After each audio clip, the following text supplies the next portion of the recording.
Hello everyone, my name is Gulab Shah और आप सभी देख रहे हैं हमारा official channel the learners community do as well. I hope आप सभी ठीक होंगे और अपनी अपनी स्टडी बहुत अच्छे से कर रहे होंगे। जैसे कि आप सभी को पता है, मैं आपको एजुकेशन की बुक कवर करवा रही हूँ जो कि आपकी सेमेस्टर 1 की है। जैसे कि आप देख सकते हैं, ये आपके सेमेस्टर 1 की एजुकेशन की बुक है और इस बुक में मैं आपको ऑलरेडी चैप्टर 4 कवर करवा चुकी हूँ। आज हमारा चैप्टर 5 चल रहा है, जिसमें भी हम चैप्टर 5 का पार्ट 1 ऑलरेडी कवर कर चुके हैं। अगर आपने पार्ट 1 और जो प्रीवियस वीडियोस मेरी हैं वो नहीं देखी हैं तो आप डिस्क्रिप्शन बॉक्स में दिए गए लिंक को चेकआउट कर सकते हैं।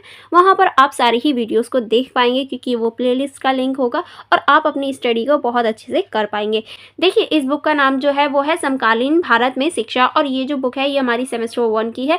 चलिए फिर हम लोग बिना देरी करे अपने चैप्टर की तरफ चलते हैं, यानी चैप्टर 5 की तरफ चलते हैं। ओके, जैसे कि आप सभी देख सकते हैं, हमारी यूनिट नंबर 5 यानी चैप्टर नंबर 5 है, जिसका नाम है शिक्षा के संबंध में संविधान के मूल्य और प्रावधान। यानी शिक्षा के संबंध में जो हमारा संविधान है उसके जो मूल्य हैं और प्रावधान है, हम उनके ऊपर चर्चा कर रहे थे, जिसमें हम पार्ट 1 में ऑलरेडी बहुत सारी चीज़ें डिस्कस कर चुकी हैं। अगर आपने वो सारी चीज़ें नहीं देखी हैं तो आप पहले पार्ट 1 देख लीजिए, एंड देख लिया है तो वेल डन। आज आपका पार्ट 2 स्टार्ट होने वाला है, जिसमें हम ये पूरा ही चैप्टर फिनिश कर देंगे, यानी चैप्टर नंबर 5 हमारा कंप्लीट हो जाएगा। चलिए फिर स्टार्टिंग करते हैं पार्ट 2 से। लास्ट वीडियो में जो हमारा लास्ट टॉपिक था, यानी पार्ट 1 में जो हमारा लास्ट टॉपिक था वो था शिक्षा के लिए संवैधानिक मूल्यों की प्रासंगिकता। ये टॉपिक हमारा स्टार्ट होने वाला था, तो हम यहीं से कंटिन्यू करेंगे। जैसे कि आप लोग हेडिंग ही देख पा रहे हैं, शिक्षा के लिए संवैधानिक मूल्यों की प्रासंगिकता, यानी क्या ज़रूरत है शिक्षा में संवैधानिक मूल्यों की, इस बारे में अब हम चर्चा करने वाले हैं। ठीक है, भारत के संविधान में निहित संवैधानिक मूल्यों शिक्षा के क्षेत्र में महत्वपूर्ण भूमिका निभाते हैं। जैसे कि अभी हमने लास्ट वीडियो में देखा था कि कितने महत्वपूर्ण भूमिका निभाते हुए हमें दिखाई देते हैं सभी संवैधानिक मूल्य शिक्षा में। ठीक है, यह मूल्य शिक्षा प्रणाली को नैतिक, सामाजिक और सांस्कृतिक मूल्यों के साथ सुसंगत बनाने का प्रयास करती है। संवैधानिक मूल्य शिक्षा को एक समतामूलक, समावेशी और न्यायसंगत प्रणाली बनाने की दिशा में मार्गदर्शन करते हैं। यानी देखिए, ये जो सारे नियम हैं, यानी देखिए ये जो हमारे सारे ही मूल्य हैं, ये हमारी प्रणाली को, यानी जो हमारी शिक्षा प्रणाली है उसको नैतिक, सामाजिक और सांस्कृतिक मूल्य में प्रासंगिक बनाने का कार्य करते हैं और उन्हें सुव्यवस्थित तरीके से ले जाने का कार्य करते हैं, यानी सुव्यवस्थित ढंग में आगे बढ़ाने का कार्य करते हैं। ठीक है, अब हम इसी के अंतर्गत देखेंगे समानता और निष्पक्षता। किस तरह से हम शिक्षा में समानता और निष्पक्षता देख सकते हैं। समानता का अधिकार संविधान का एक प्रमुख मूल्य है जो शिक्षा के क्षेत्र में ये भी महत्वपूर्ण भूमिका निभाता है। इसका उद्देश्य यह सुनिश्चित करना है कि प्रत्येक बच्चे, चाहे उसका सामाजिक, आर्थिक या सांस्कृतिक पृष्ठभूमि कोई भी हो, समान शैक्षिक अवसर प्राप्त कर सके। शिक्षा का अधिकार अधिनियम यानी RET एक्ट 2009 इस मूल्य का समर्थन करता है, जिसके तहत 6 से 14 वर्ष के सभी बच्चों को निःशुल्क और अनिवार्य शिक्षा प्रदान करने का अधिकार है। यानी देखिए, जो सामान्य और निष्पक्ष चीज़ें हैं उनको दूर करना और जो भेदभाव होता है उसको दूर करने का भी कार्य करता है। और जो हमारा राइट टू एजुकेशन है, यानी RTE, वो जो अधिनियम आया था 2009 में, उसके तहत जो भी बच्चे 6 से 14 वर्ष के बीच में होते हैं, ये 6 से 14 वर्ष के बच्चों को निःशुल्क यानी बिना पैसों वाली शिक्षा देने का कार्य किया गया और अभी भी चलता है। क्योंकि आपने गवर्नमेंट स्कूल्स में देखा होगा, वहाँ कोई भी पैसे या चार्ज नहीं लिया जाता है। 6 साल से 14 साल तक के बच्चों को उन्हें निःशुल्क शिक्षा दी जाती है। ठीक है, अब हम देखेंगे धर्मनिरपेक्षता। धर्मनिरपेक्षता किस तरह से भूमिका निभाती है। संविधान की धर्मनिरपेक्षता का सिद्धांत शिक्षा के क्षेत्र में भी महत्वपूर्ण है। यह सुनिश्चित करता है कि शिक्षा प्रणाली किसी भी धर्म विशेष का प्रचार न करे और किसी भी धर्म का सम्मान करे। इस सिद्धांत के तहत सरकारी स्कूलों में धार्मिक शिक्षा नहीं दी जाती और छात्रों को विभिन्न धर्मों के प्रति सहिष्णुता और सम्मान का पाठ पढ़ाया जाता है, यानी पर्टिकुलर किसी भी धर्म को बढ़ाया नहीं जाता। आपने ये गवर्नमेंट स्कूल्स में देखा होगा। एक अगर हम एग्जाम्पल लें तो प्राइवेट स्कूल में ये सारी चीज़ें होती हैं, क्योंकि प्राइवेट स्कूल में पर्टिकुलर धर्म की चीज़ें पढ़ाई जाती हैं, बट पर्टिकुलर किसी अगर हम प्राइवेट स्कूल की बात करें तो पर्टिकुलर किसी स्कूल में ऐसा होता है कि धर्म की चीज़ें पढ़ा ली जाती हैं, बट गवर्नमेंट स्कूल में कभी भी ऐसा नहीं होता। उन्हें सबसे दूर रखा जाता है और सभी धर्मों का उन्हें सम्मान करना और सभी धर्मों की इज्जत करना सिखाया जाता है सभी छात्रों को, ताकि वो आगे चल के फ्यूचर में किसी भी धर्म की बेइज्जती या फिर किसी भी धर्म को गलत ना बोले। जिसका भी जो भी धर्म है वो सभी धर्म का आदर करे, उनका सम्मान करे, ये सारी चीज़ें सिखाई जाती हैं। ठीक है, अब हम देखेंगे लोकतंत्र कि लोकतंत्र क्या है। चलिए देख लेते हैं लोकतंत्र कितना इंपॉर्टेंट है हमारी शिक्षा में। लोकतंत्र का सिद्धांत शिक्षा के माध्यम से नागरिकों को लोकतांत्रिक मूल्यों को विकसित करने पर बल देता है। शिक्षा प्रणाली में छात्रों को लोकतांत्रिक प्रक्रियाओं, अधिकारों और कार्यकर्ताओं के प्रति जागरूक किया जाता है। यह उन्हें जिम्मेदार और जागरूक नागरिक बनने में मदद करता है, जो लोकतांत्रिक समाज के निर्माण में महत्वपूर्ण भूमिका निभाता है। यानी देखिए लोकतांत्रिक जो है वो हमारी शिक्षा में वो इसीलिए रखा गया है ताकि जो नागरिक हैं वो अपने अधिकारों के लिए, अपनी चीज़ों के लिए थोड़े से सजग हो सकें, उन्हें पता हो कि क्या चीज़ है हमारे संविधान में या हमारे क्या अधिकार हैं, क्या कर्तव्य हैं, वो इन सब चीज़ों को जान सकें। इसीलिए लोकतंत्र के बारे में भी हमारी शिक्षा में बताया जाता है। ठीक है, अब हम देखेंगे सामाजिक न्याय। अब देखेंगे कि सामाजिक न्याय किस तरह से भूमिका निभाता है हमारी शिक्षा में। सामाजिक न्याय का मूल्य यह सुनिश्चित करना है कि शिक्षा प्रणाली समाज के सभी वर्गों के लिए समावेशी हो। यानी देखिए जो सामाजिक न्याय है उसका यही मूल्य है कि किस तरह से शिक्षा प्रणाली सभी वर्गों के लिए समान हो सके। इसका उद्देश्य वंचित और हाशिए पर रहने वाले समूहों जैसे अनुसूचित जाति, अनुसूचित जनजातियों, अन्य पिछड़े वर्ग और दिव्यांग व्यक्तियों के लिए विशेष प्रावधान और सुविधा प्रदान करना है। यह सुनिश्चित करता है कि शिक्षा के माध्यम से सामाजिक असमानताओं को दूर किया जा सके। यानी जो हमारा सामाजिक न्याय है ये सुनिश्चित करता है कि किस तरह से सभी वर्गों को समान शिक्षा दी जा सके, सभी वर्गों को आगे बढ़ाया जा सके। जैसे कि अगर हम बात करें तो ये जो अनुसूचित जाति और अनुसूचित जनजाति और जो पिछड़े वर्ग हैं और जो हमारे दिव्यांग व्यक्ति होते हैं उन सभी के अधिकारों की रक्षा भी करता है और उन्हें आगे बढ़ाने और सभी के समान लाने का कार्य करता है। ठीक है, आगे चलेंगे। आगे है हमारा राष्ट्रीय एकता और अखंडता। राष्ट्रीय एकता और अखंडता को देख लेते हैं। शिक्षा प्रणाली में राष्ट्रीय एकता और अखंडता का मूल्य भी शामिल है। इसका उद्देश्य छात्रों की राष्ट्रीय पहचान और देशभक्ति की भावना को विकसित करना है। यह विभिन्न सांस्कृतिक, भाषीय और क्षेत्रीय विविधताओं के बावजूद एक मजबूत और एकीकृत राष्ट्र के निर्माण में मदद करता है। यानी जो राष्ट्रीय एकता है वो भी हमारी एजुकेशन में बहुत इंपॉर्टेंट रोल निभाती है, क्योंकि इससे जो नागरिक हैं या फिर ये कहें जो छात्र हैं उनके दिलों में, उनके हृदय में राष्ट्र के लिए भावना और राष्ट्र के लिए प्रेम भावना उत्पन्न होती है, जो कि बहुत ज़्यादा ज़रूरत है हमारे राष्ट्र की एकता के लिए और अखंडता के लिए। ठीक है, आगे चलेंगे। आगे है हमारा वैज्ञानिक दृष्टिकोण और मानवतावाद। किस तरह से वैज्ञानिक दृष्टिकोण और मानवतावाद इम्पॉर्टेंट है, चलिए देख लेते हैं। संविधान का यह मूल्य शिक्षा प्रणाली में वैज्ञानिक दृष्टिकोण, मानवतावाद और सुधारात्मक दृष्टिकोण को बढ़ावा देता है। इसका उद्देश्य छात्रों को तार्किक और आलोचनात्मक सोच, नवाचार और संरचनात्मकताओं को प्रोत्साहित करता है। यह उन्हें अंधविश्वास और रूढ़ियों से मुक्त करने में मदद करता है और समाज में समग्र विकास में योगदान देता है। यानी जो हमारा विज्ञान है और मनोविज्ञान है, ये सभी जो चीज़ें हैं ये किसी भी व्यक्ति को, पर्टिकुलर किसी व्यक्ति को या किसी छात्र को वो जो रूढ़िवादिता है, अंधविश्वास है, उससे दूर निकालने और उसे एक्चुअल में जो चीज़ें होती हैं उनसे अवगत कराने का कार्य करता है। ठीक है, क्योंकि अगर हमारे छात्र ही रूढ़िवादिता में या अंधविश्वास में रहेंगे तो देश कैसे आगे बढ़ेगा। तो इन सारी चीज़ों को भी रखा गया है। ठीक है, चलिए आगे बढ़ेंगे। आगे अब हम देखेंगे सतत विकास और पर्यावरणीय संरक्षण। जो हमारे सतत विकास और पर्यावरण संरक्षण है ये किस तरह से हमारी शिक्षा में इंपॉर्टेंट है, चलिए देखते हैं।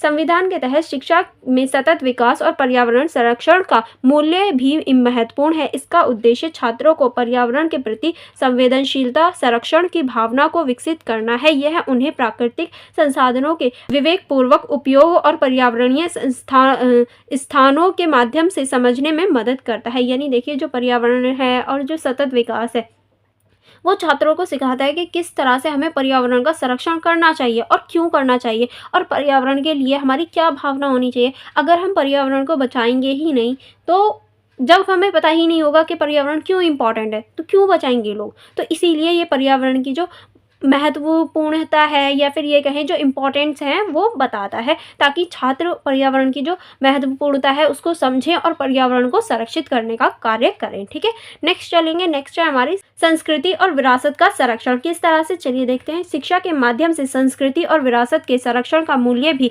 संवैधानिक दृष्टिकोण से महत्वपूर्ण है। इसका उद्देश्य छात्रों को उनकी सांस्कृतिक जड़ों से जोड़ना और उन्हें अपनी विरासत का सम्मान करना सिखाते हैं। यह सांस्कृतिक विविधता को बनाए रखने और विभिन्न सांस्कृतिक समूहों के बीच आपसी सम्मान और समझ को बढ़ावा देने में मदद करता है। यानी देखिए जो हमारी सांस्कृतिक और जो हमारी विरासत है सभी को एक दूसरे के साथ जोड़ने और उनकी संरक्षण करने और किस तरह से हम अपनी संस्कृति को अपना गौरव बना सकते हैं, ये सारी चीज़ें सिखाता है। क्योंकि देखिए जो हमारी संस्कृति है वो हमारे गौरव की बात है, क्योंकि हमारी जैसी संस्कृति विश्व में और कहीं नहीं है। हमारी जैसी संस्कृति, हमारे जैसे विरासत जो हमें विरासत में मिली गई हैं, या ये कहें हमारी जैसी जो मूर्तियाँ हैं, मंदिर हैं और बहुत सारी ऐसी इमारतें हैं जो विश्व भर में और कहीं नहीं है। तो हमें उन पर गौरव करना चाहिए और उनका संरक्षण करना चाहिए, जो कि हमें शिक्षा से ही पता चलता है कि कितना इम्पोर्टेंट है। ठीक है, चलिए आगे बढ़ेंगे।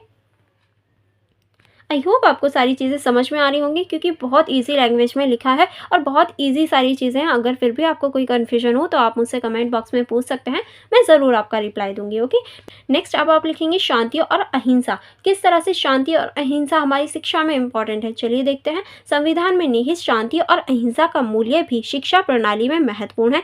इसका उद्देश्य छात्रों में सहिष्णुता, सह अस्तित्व और संघर्ष समाधानों के अहिंसक तरीकों को बढ़ावा देता है। यह उन्हें एक शांतिपूर्ण और न्यायपूर्ण समाज के निर्माण में योगदान करने के लिए प्रेरित करता है। यानी देखिए जो हमारी शक्ति और अहिंसा है ये भी हमारी शिक्षा में इम्पॉर्टेंट रोल निभाती है। अगर आपने कभी ये नोटिस किया होगा, जो जाहिल लोग होते हैं, जो पढ़े लिखे नहीं होते, मोस्टली, मैं ये नहीं कह रही कि पढ़े लिखे नहीं होते तो उनमें अक्ल नहीं होती, बट हाँ कुछ लोग ऐसे होते हैं जो पढ़े लिखे ना होने के बावजूद भी जो जाहिल ही होते हैं, वो अगर उनसे कोई बहस करने लगे ना, वो लड़ने को तैयार हो जाते हैं।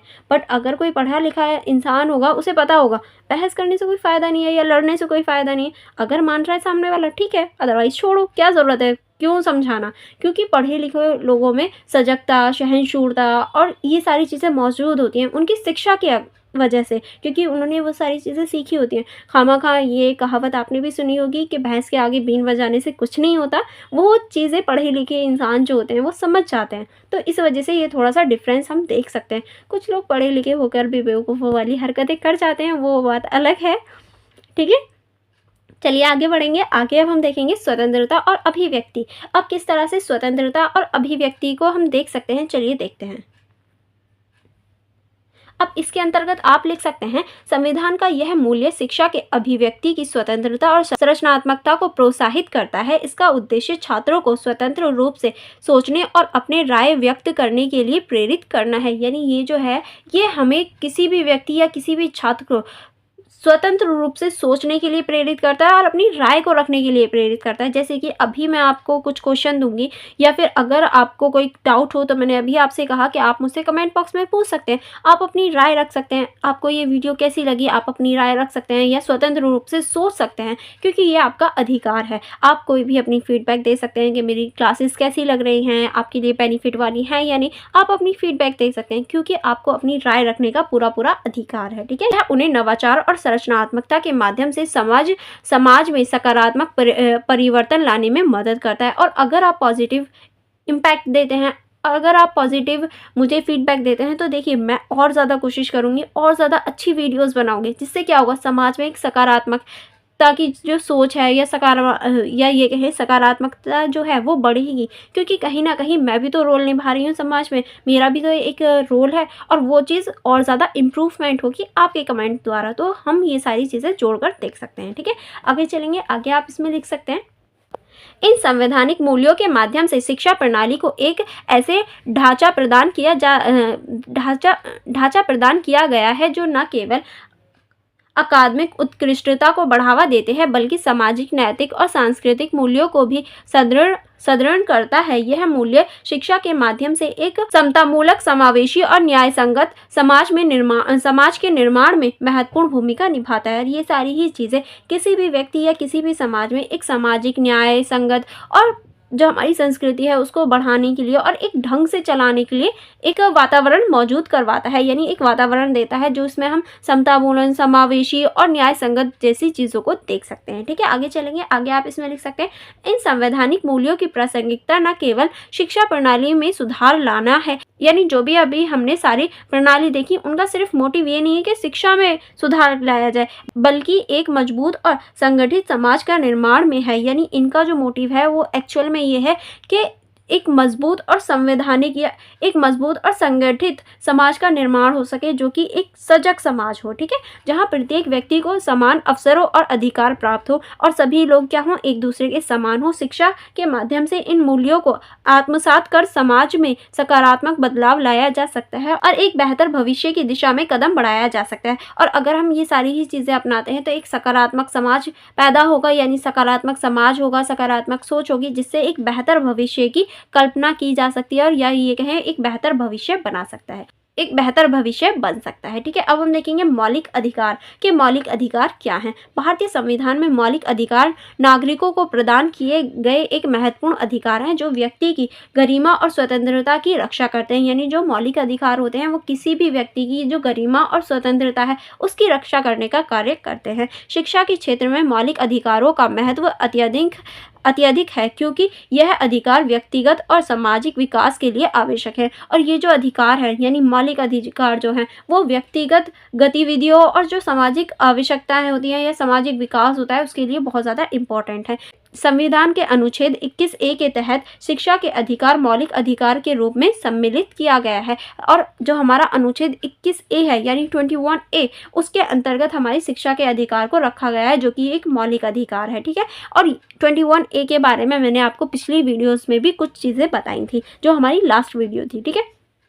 आई होप आपने वो देख ली होगी। अब हम 21A को दोबारा से देख लेते हैं, यानी अच्छे से देख लेते हैं जो हमारा शिक्षा का अधिकार है जो कि अनुच्छेद 21A में रखा गया है यानी 21A।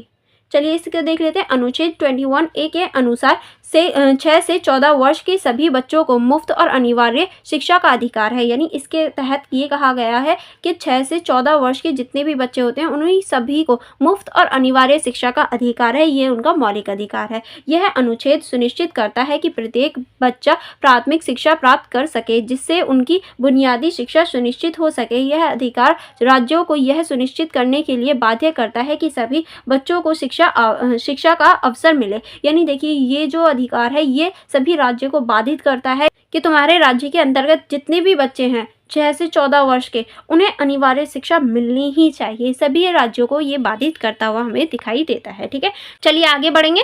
आगे अब हम देखेंगे समानता का अधिकार जो कि हमारे अनुच्छेद 14 के अंतर्गत दिया गया है यानी 14 के अनुसार 14 के अंतर्गत अनुच्छेद 14 समानता के अधिकार को परिभाषित करता है जो यह सुनिश्चित करता है कि किसी भी नागरिक को कानूनों के समक्ष समानता का अधिकार हो। शिक्षा के क्षेत्र में अनुच्छेद यह सुनिश्चित करता है कि सभी बच्चों को समान शिक्षा का अवसर मिले बिना किसी भेदभाव के। यानी ये जो है ये सभी बच्चों को समान शिक्षा देने का भी बात करता है और सभी नागरिकों को समान रखता है कानून के तहत। यानी देखिए अगर मैं अपनी बात करूं, मैं हूं या सलमान खान हो या आप हो, कोई भी हो, सभी को जो हमारी न्याय है या ये कहें जो हमारा कानून है सभी को एक ही नज़र के दायरे में देखेंगे कि हम भारत के नागरिक हैं और कोई नहीं, चाहे अमीर हो, गरीब हो, पिछली जाति का हो या अनुसूचित जाति का हो, सबको समान रखने का कार्य करता है समानता का अधिकार जो कि हमारा अनुच्छेद 14 के अंतर्गत दिया गया है, ठीक है। अब भेदभाव के खिलाफ अधिकार जो कि हमारा अनुच्छेद 15 के अंतर्गत है। अनुच्छेद 15 किसी भी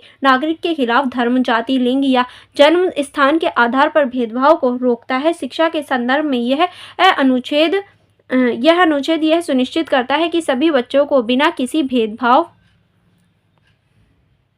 के शिक्षा प्राप्त करने का अधिकार हो। यह प्रावधान यह सुनिश्चित करता है कि किसी भी बच्चे को शिक्षा से वंचित नहीं किया जा सकता।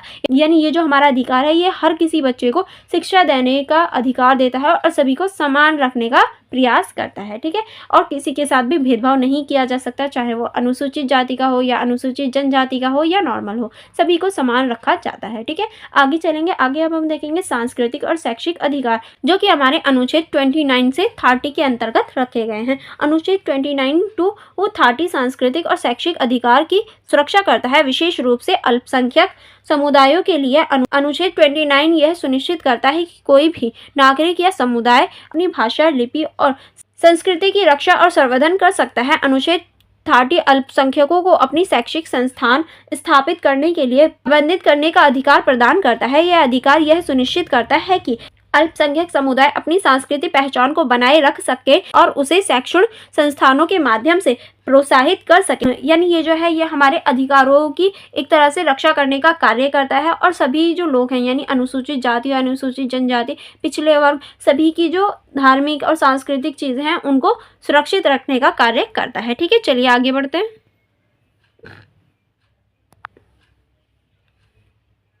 आगे अब हम देखेंगे शोषण के खिलाफ अधिकार, जो कि हमारा 23 से 24 में है। चलिए इसको देख लेते हैं। अनुच्छेद 23 और 24 शोषण के खिलाफ अधिकार की सुरक्षा करता है।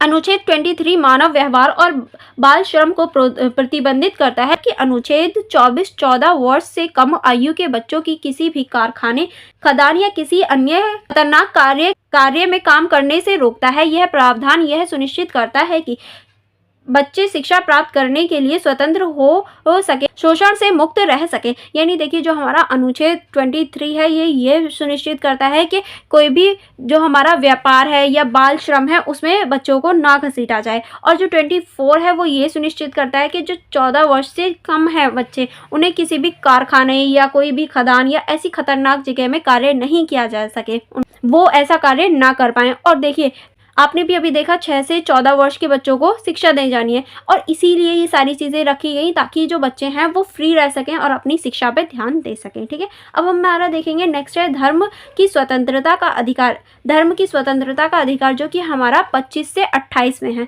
अनुच्छेद 25 से 28 धर्म की स्वतंत्रता का अधिकार प्रदान करता है। यह अधिकार यह सुनिश्चित करता है कि प्रत्येक व्यक्ति को अपने धर्म का पालन करने और प्रचार करने की स्वतंत्रता है। शिक्षा के संदर्भ में यह अधिकार यह सुनिश्चित करता है कि किसी भी शैक्षिक संस्थान में धर्म के आधार पर भेदभाव नहीं हो सकता और सभी छात्रों को समान शिक्षा का अवसर मिलेगा।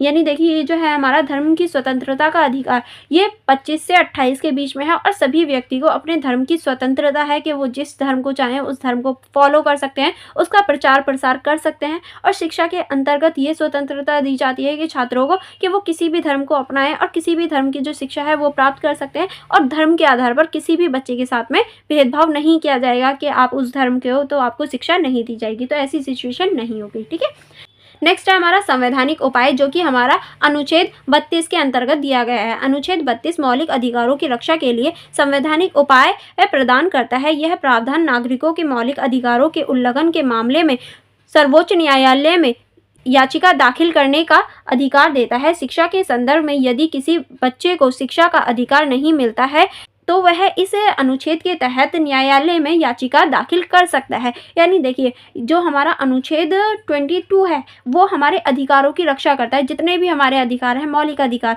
उन सभी की रक्षा करने के लिए 22 बनाया गया है। अगर किसी भी बच्चे या किसी का भी नागरिक अधिकार का हनन हो रहा है तो वो सुप्रीम कोर्ट यानी सर्वोच्च न्यायालय में जा सकता है। और शिक्षा में अगर कोई बच्चा है जिसे एजुकेशन नहीं दी पा रहे हैं या एजुकेशन नहीं मिल पा रही है और वो चाहता है एजुकेशन लेना, तो वो भी सर्वोच्च न्यायालय में याचिका दायर कर सकता है इस अनुच्छेद के तहत। यानी अनुच्छेद 32 के तहत वो जाकर सर्वोच्च न्यायालय में याचिका दायर कर सकता है कि मुझे शिक्षा चाहिए बट मैं नहीं ले पा रहा हूँ। तो ये सारी चीज़ें हमारे संविधान में दी गई हैं। अब हम इसका निष्कर्ष देख लेते हैं कि आप इसके निष्कर्ष में किस तरह से लिख सकते हैं। निष्कर्ष में आप लिख सकते हैं मौलिक अधिकार भारतीय संविधान का एक महत्वपूर्ण हिस्सा है, जो कि अभी हमने देखा कि मौलिक अधिकार कितने महत्वपूर्ण हिस्से के रूप में हम देख सकते हैं, जो प्रत्येक नागरिक को गरिमा और स्वतंत्रता के साथ जीवन जीने का अधिकार प्रदान करते हैं। शिक्षा के क्षेत्र में मौलिक अधिकारों का महत्व अत्यधिक है क्योंकि यह व्यक्तिगत और सामाजिक विकास के लिए आवश्यक है। इन अधिकारों की सुरक्षा और प्रोत्साहन के माध्यम से एक समृद्ध और समान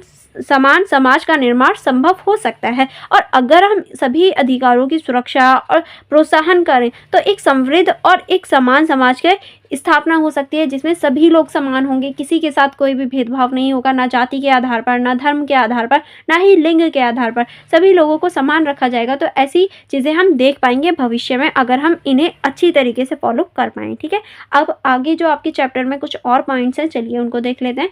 आगे आपके चैप्टर में दे रखा है भारत में शिक्षा पर संवैधानिक प्रावधान के, भारत में जो शिक्षा है उस पर क्या संवैधानिक प्रावधान दिए गए हैं। चलिए इसे देख लेते हैं। भारत में शिक्षा के संबंध में संवैधानिक प्रावधान व्यापक और समग्र है जो सभी नागरिकों को समान अवसर प्रदान करते हैं। उद्देश्य समान अवसर प्रदान करने के उद्देश्य से बनाए गए हैं। इन प्रावधानों में समानता भाषाई और धार्मिक अल्पसंख्यकों के अधिकार शामिल हैं। आइए इसे समझते हैं। यानी देखिए जो हमारे शिक्षा है उसमें जो हमारे संवैधानिक प्रावधान है वो किए गए हैं, जिसमें हमारे समानताएं, भाषाई और धार्मिक अल्पसंख्यकों के लिए कुछ अधिकार दिए गए हैं। अब हम इसे ही विस्तार से समझने का प्रयास करेंगे। ठीक है, चलिए फिर इसको देख लेते हैं। इसकी शुरुआत में आप लिख सकते हैं समानता का अधिकार और भेदभाव के खिलाफ अधिकार। किस तरह से, चलिए देखते हैं। भारतीय संविधान का अनुच्छेद 14 सभी नागरिकों को कानून के समक्ष समानता और कानून के समान संरक्षण का अधिकार प्रदान करता है। यह अनुच्छेद यह सुनिश्चित करता है कि किसी भी व्यक्ति के साथ धर्म, जाति, लिंग, जन्मस्थान या अन्य किसी के आधार पर भेदभाव नहीं किया जाएगा। यानी देखिए ये जो हमारा अनुच्छेद 14 है ये सुनिश्चित करता है कि किसी भी नागरिक के साथ उसके धर्म के आधार पर, लिंग के आधार पर या जाति के आधार पर भेदभाव नहीं किया जाएगा और सभी को समान रखा जाएगा। ठीक है, चलिए आगे बढ़ेंगे। आगे अब हम देखेंगे शिक्षा के क्षेत्र में समानता। किस तरह से शिक्षा के क्षेत्र में समानता है, चलिए देखते हैं। शिक्षा के क्षेत्र में समानता सुनिश्चित करने के लिए विभिन्न योजनाओं और नीतियों का कार्यान्वयन किया गया है। जैसे कि चलिए देख लेते हैं वो कौन कौन सी नीतियां और योजनाएं हैं। पहली आप लिख सकते हैं समग्र शिक्षा अभियान। इस अभियान का उद्देश्य सभी बच्चों को गुणवत्तापूर्ण शिक्षा प्रदान करना है, जिसमें किसी भी प्रकार का भेदभाव ना हो। ठीक है, नेक्स्ट है हमारा राइट टू एजुकेशन एक्ट, जो कि हमारा 2009 में आया था। चलिए देखते हैं। 2009 में लागू यह अधिनियम 6 से 14 वर्ष की आयु के सभी बच्चों के लिए मुफ्त और अनिवार्य शिक्षा प्रदान करता है, राइट टू एजुकेशन। ठीक है, अब हम आगे चलेंगे। आगे है हमारा भेदभाव के खिलाफ अधिकार। भेदभाव के खिलाफ अधिकार किस तरह से, चलिए देख लेते हैं। संविधान का अनुच्छेद 15 किसी भी नागरिक के विरुद्ध धर्म, जाति, लिंग, जन्मस्थान या अन्य किसी आधार पर भेदभाव को प्रतिबंधित करता है। यह अनुच्छेद विशेष रूप से शिक्षा के क्षेत्र में महत्वपूर्ण है, क्योंकि यह सुनिश्चित करता है कि सभी बच्चों को समान शैक्षिक अवसर मिल सकें। अतः इसके अंतर्गत यानी देखिए ये जो है ये सभी बच्चों को समान अवसर प्रदान करने का कार्य करता है और किसी भी बच्चे के साथ भेदभाव ना हो, ना तो उसके धर्म के आधार पर, ना जाति, ना लिंग, ना ही जन्म स्थान और ना ही किसी और कारणों की वजह से। अब इसके अंतर्गत कुछ चीज़ें रखी गई हैं, जैसे कि पहला आप लिख सकते हैं शैक्षणिक संस्थानों के आरक्षण। अनुसूचित जाति, अनुसूचित जनजाति और अन्य पिछड़े वर्ग के लिए शैक्षणिक संस्थानों में आरक्षण का प्रावधान है। और ये जो आरक्षण है ये इसी वजह से है ताकि जो हमारी अनुसूचित जाति, अनुसूचित जनजाति और अन्य पिछड़े वर्ग हैं उन्हें भी आगे लाया जा सके और उन्हें एक समान अवसर मिल सके। ठीक है, अब आगे चलेंगे। आगे आप इसमें लिख सकते हैं मिड डे मील योजना। मिड डे मील योजना यह योजना सरकारी स्कूलों में बच्चों को पौष्टिक भोजन प्रदान करती है, जिससे भेदभाव रहित वातावरण में शिक्षा प्राप्त हो सके। यानी देखिए आपने भी अपने स्कूलों में देखा होगा मिड डे मील मिलता है, यानी लंच में जो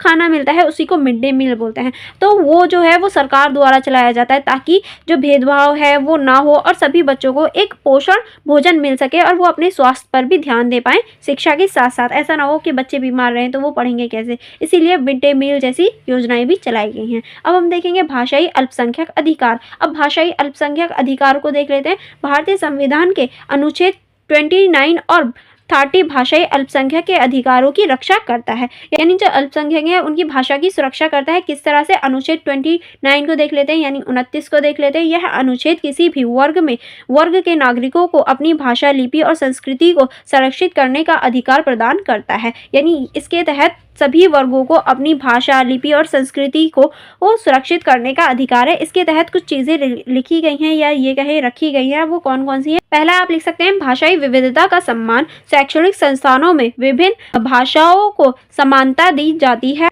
और उनके अध्ययन का प्रावधान किया जाता है। ठीक है, नेक्स्ट है हमारा मातृभाषा में शिक्षा। छात्रों को उनके मातृभाषा में प्राथमिक शिक्षा प्रदान करने का अधिकार है, जिससे उनकी सांस्कृतिक पहचान हो सके। यानी देखिए जो हमारी मातृभाषा होती है उसमें शिक्षा देने का अधिकार रखा गया है, क्योंकि जो बच्चे होते हैं उन्हें तभी चीज़ें समझ में आती हैं जब वो अपनी लोकल लैंग्वेज में उस चीज़ को समझ पाएँ। और बच्चों को अगर हम समझाना चाहते हैं, उन्हें बताना चाहते हैं, तो ये ज़रूरी हो जाता है कि हम उन्हें लोकल लैंग्वेज में सिखा पाएँ और बता पाएँ, ताकि जो बच्चे हैं वो अच्छे से समझ पाएँ। ठीक है, चलिए आगे बढ़ेंगे। आगे अब हम देखेंगे अनुच्छेद 30, यानी अनुच्छेद 30 के अंतर्गत क्या लिखा गया है, चलिए इसे देख लेते हैं।